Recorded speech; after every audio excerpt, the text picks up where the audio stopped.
এবার বলেন, হযরতে আদম থেকে আমাদের নবী পর্যন্ত লা ইলাহা ইল্লাল্লাহ সব জায়গায় আছে না নেই? কোন নবীর ভেতরে লা ইলাহা ইল্লাল্লাহর বাইরে ছিল? বলেন বলেন। এই জন্য ইবাদতে কোনো ঝামেলা আমরা পাইনি।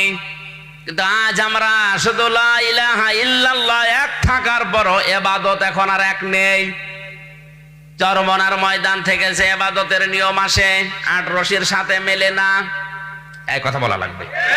চরমনার ময়দানের জিকির একরকম, আট রশির জিকির আবার আরেক রকম, ফুরফুরার শরীফের জিকির আবার আরেক রকম, চট্টগ্রামের মরহুম মাওলানা আব্দুল সাব্বারের জিকির আরেক রকম। এক একজনের জিকির এক এক রকম। এখন সঠিকটা পাওয়ার জন্য আশা লাগবে কার কাছে? কোরআনে কারীম জানিয়েছে জিকির করার পদ্ধতি চারটা। কয়টা?